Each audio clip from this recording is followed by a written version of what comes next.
everyone. Welcome to Build. I'm your host, Brittany Jones Cooper. Now, people love to romanticize their 20s, but the truth is, they're messy. This fact inspired Taylor Tomlinson's new Netflix comedy special, QuarterLife Crisis, where she gets honest about her issues with dating apps, growing up in a religious family, and waiting for her frontal lobe to develop. Welcome, Taylor Tomlinson. How you doing? Thank you. Good. Thank you so much. Ooh, that is a big picture. I was going to say, how do you feel about this poster for your special? I think I can see my lip sweat from here. That's perfect. I think they went in and had to CGI some of it out. That's how you know it's real, man. Ooh, there's some real sweaty lip action going on that day.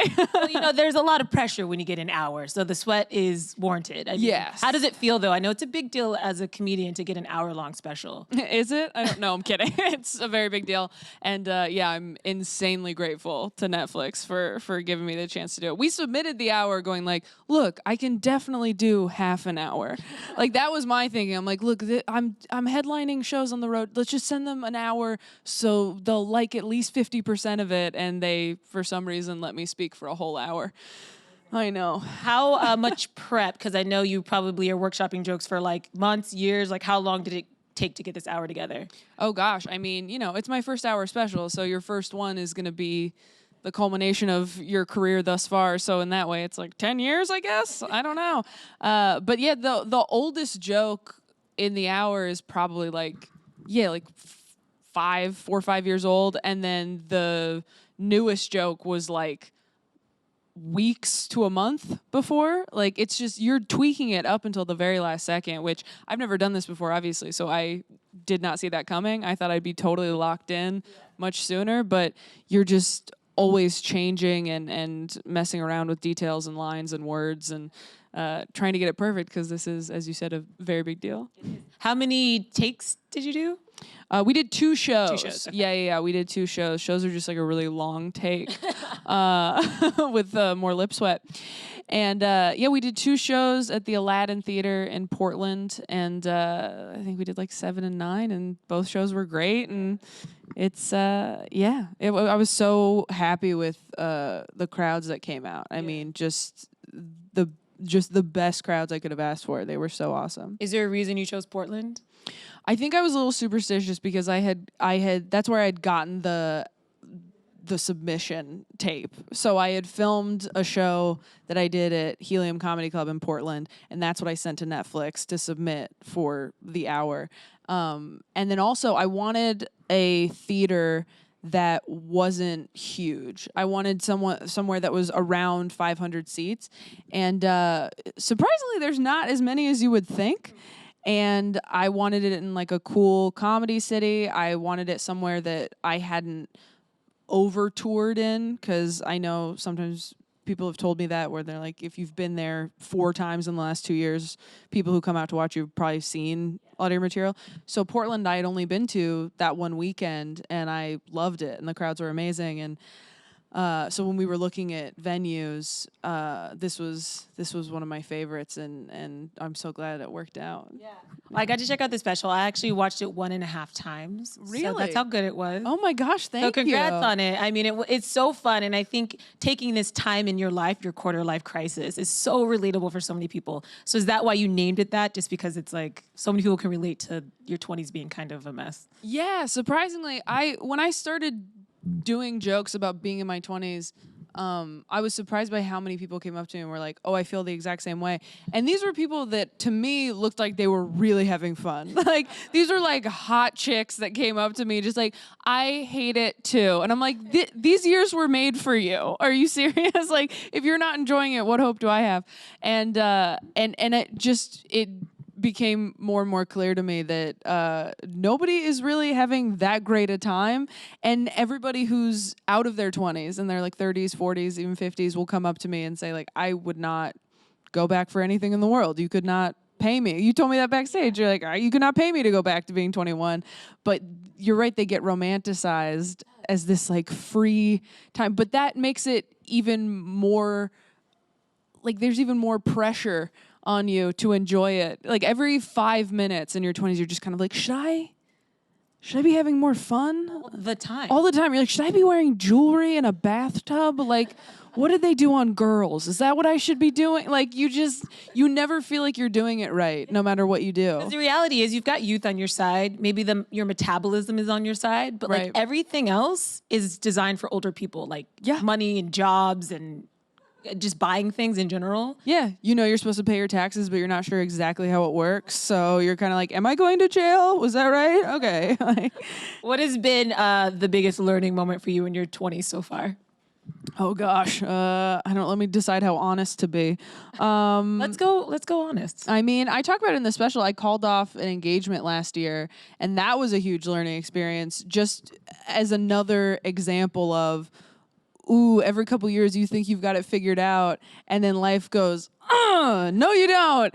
And it's crazy how quickly you change in this time of your life. I mean, I know you change throughout the rest of your life, but every year in my 20s, I feel like a completely different person, and it's very frustrating. And I think part of the reason I wanted to get married is because I wanted to be settled and I wanted to be done, and I felt like so many things weren't settled and weren't in stone, you know, and I just wanted something kind of to rely on. And I think a lot of people probably feel that way, and that's why a lot of people probably do get married young, because they just are like, okay, you're my person and we're gonna team up, and then I don't have to do this all by myself, which I totally relate to.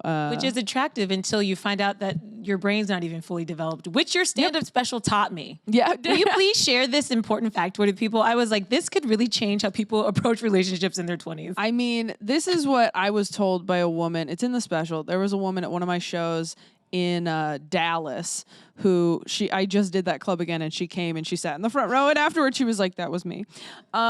She yelled at me from the crowd that I should wait till I'm 27 to get married, because that's when your frontal lobe is finished developing in your brain. And I've seen things online that say 27. I've seen things that say 25. Given the last year I had, I'm gonna stick with it being 27, because I do not feel formed. Hell, it might be 33. It might be 33. Like, who some knows? of us might be late bloomers. I don't know. Yeah, I feel like I'm there's- still developing some stuff. Yeah. That's the thing. It was a harsh way to find out that I wasn't done cooking yet, from somebody at my job just going, you're not, no, can't make any choices yet. Nice try. But yeah, it's a very educational special. It's super educational. Also learned a lot about you and your religious background. Mm-hmm. So you first got into comedy by doing the very popular kind of church comedy circuit. Oh yeah, super popular. Everyone does it that way. Open mics, what? Yeah, I started doing stand-up in churches because I was 16. I wasn't old enough to be in comedy clubs, so I was doing it in like churches and schools and coffee shops and like anywhere that wasn't a club, anywhere I didn't need to be 18 to 21. And then when I turned 18, I went to a comedy club for the first time and was like, oh, this is where jokes are supposed to happen. You know, like it's a little different than church with all the lights on. What made you want to get into comedy so young? Weirdly enough, the way I got into it, my dad wanted to take a stand-up comedy class together. It's just like an activity. I know, isn't that sweet? And I was such a loser. I'm like, I have homework. I don't know if I have 3 hours every Tuesday. But yeah, that's how I got started. Is I took this class with my dad from a church comedian, and he had me like start opening for him and doing, you know, some gigs that were beneath his pay grade, and just figuring it out. It just kind of, things just kept happening, and I kind of just kept getting opportunities, and at a certain point it was like, oh, I think I can actually do this. And then I dropped out of college. How safe were those sets that you were doing? Like, you know, how much, I guess, did your comedy change when you left those venues and you got into like a real space? Oh, I mean, I was pretty clean. I was pretty like squeaky church clean up until like 4 years ago, maybe. And yeah, at a certain point I was just like, because you got to be kind of all or nothing if you're going to do like those church gigs. And I just felt like there were other things I wanted to talk about, and felt like it wasn't honest of me to go into that market, you know, given things I was realizing about myself, and, you know, beliefs I was having, and beliefs I was losing, and just what I wanted to tell jokes about sometimes were a little darker than what church is ready for. I bring all of this up because I love your jokes in your stand-up around religion, and it's so well done and done with so much respect, but also, thank you. Yeah, and I think that's a fine line, right? But it's always done very respectfully and based off of your own personal experience. But it's always really hilarious. So do you ever feel any I don't know, guilt, I guess, after you make you do impersonations of God, you know? Oh yeah, that's true. I do. Those feel more silly. That feels like that's just doing an impression of my dad. No, I don't know that I ever felt guilty or disrespectful. I mean, I felt guilty swearing on stage when I started swearing on stage. So I think we've come a long way from that. And then the other jokes about growing up religious, I mean, a lot of it is the abstinence thing, because I just don't know of anybody doing jokes about growing up abstinent or trying to be abstinent. And so I wanted to do jokes about that, because once the further you get into this business, the more you're like, oh, I need to be very personal so that you're not stepping on things that have already been done. And that was one thing that I was like, okay, here's something that I have a lot of thoughts and feelings about and has definitely made me who I am and influenced the way I approach dating and sex. And it felt important, even if I wasn't trying to be that anymore. It's such a foundation for me. And I think it's a pretty universal experience for a lot of people. I mean, there is a whole community of people who practice abstinence or have, make sexual decisions based on their religion. And I think it's always fun to explore really what goes into that, and when people are ready to just sort of cast it aside. Yeah. Yeah, exactly. And I have jokes about sex and stuff, but I had been doing some sex dating jokes, and a friend of mine said to me, you're doing a lot of these jokes and you kind of aren't that. You're not basically in the nicest way, you're not fun. And it seems a little, misleading. And I was like, oh, that's true. She's like, yeah, you are always in a relationship, and you're kind of presenting yourself as more of a partier or something. And I was like, oh, that's how it's coming off. Maybe I need to write some stuff to make it clear that I've never been cool. And that's kind of where all of that material came from. So it's how I get into sex jokes now, is but for a long time I didn't, Also just the story I do about trying to lose my virginity and not succeeding. And I had people coming up to me after shows like that, women coming up to me, I had the exact same thing happen. And I'm like, really? Oh, thank God. So yeah, I think you end up talking about what's the most personal to you, and that's what's the funniest, because it's what is the most meaningful and gets you the most fired up. That joke will make it so I can never look at a Capri Sun the same again, just so you know. So thank you for that. Oh, good. Yeah. You also talk about your family. Did you have to get permission from them, or have they been kind of supportive of you and your comedy in terms of using them as material? I mean, I didn't have to get anyone to sign anything. I did run I have a lot of jokes about my dad in the special, and I did run those by him just on the phone.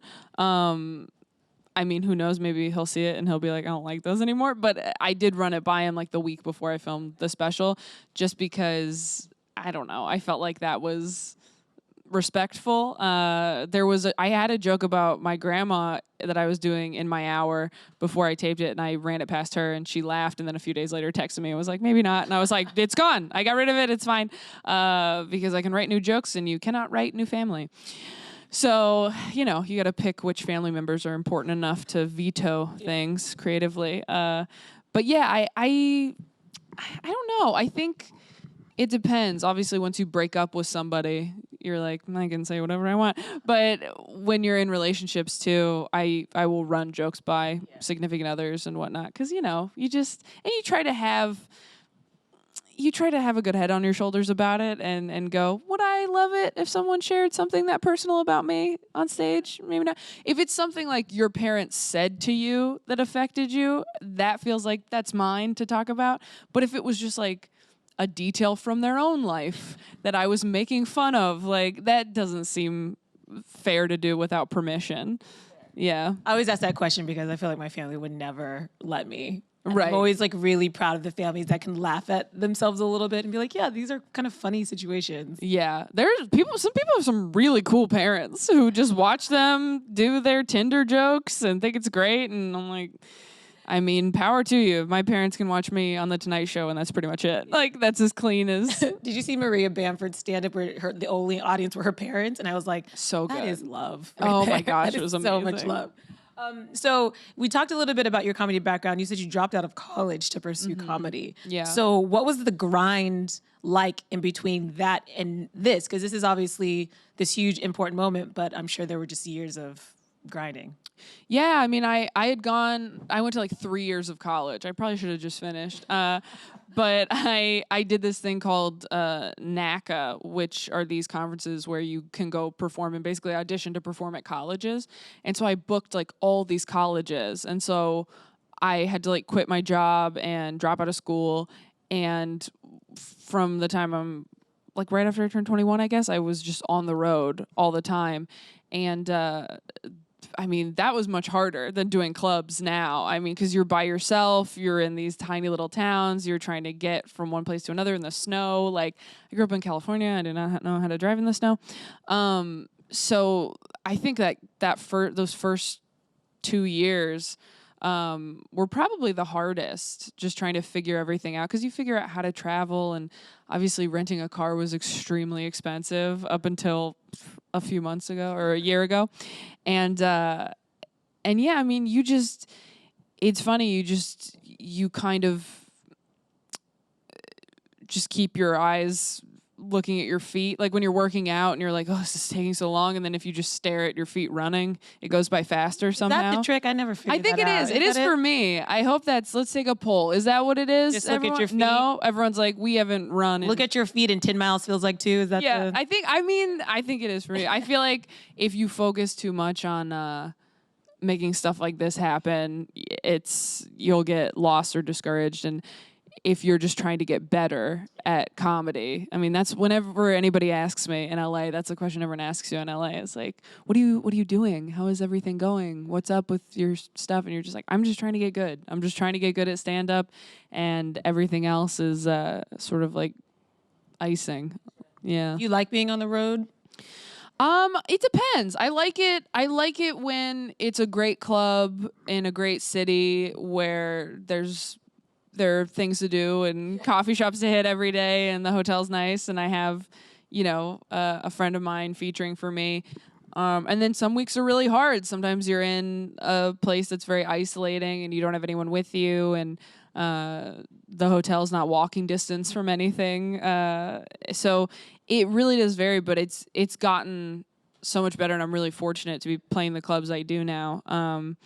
But yeah, in the beginning, it's rough for sure, the road. I always imagine that anybody who commits to life as a stand-up just must really love it. Yeah. So what is it that fuels you and makes you want to continue on this career you've chosen? Insecurity and an unhealthy need for validation.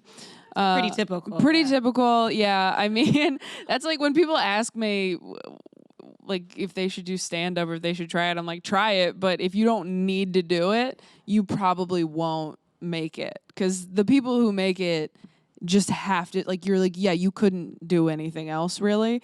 Or you could, like, I could do other things, but I would always be thinking about this, So I think it is I did that joke answer of need for validation, but that there's some truth to that as well. I think that's fair. Yeah. I mean, just own it. Yeah.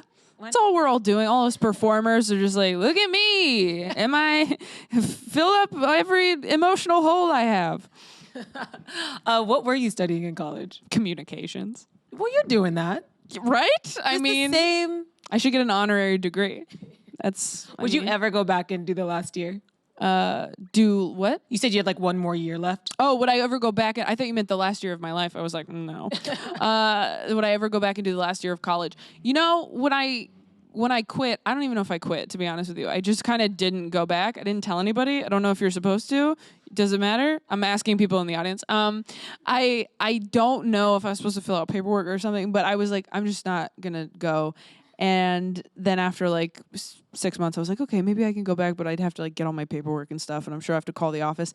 And I every year up until maybe last year, I was like, I mean, it's over. We're gonna have to go back to school and get a real job and be a functioning member of society. And in the last like year and a half, 2 years maybe, I've been like, oh, I might actually be able to do this till I'm dead, which I know that's a morbid way of saying it the rest of my life, but all of the work you're doing in your 20s worth it. Then that's what your 20s are for, right? Right, to fail miserably.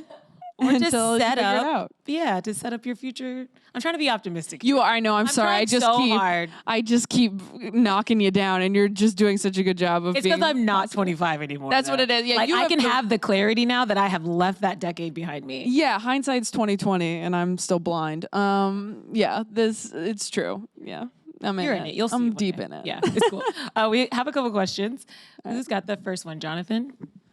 Hi. Hi. I'm wondering, we know you got started when you were pretty young in comedy. Did that ever cause you to be underestimated by older, more established comedians? And on the other side of that, how were you able to use your age as an advantage? Absolutely. I felt like people underestimated me, and they should have.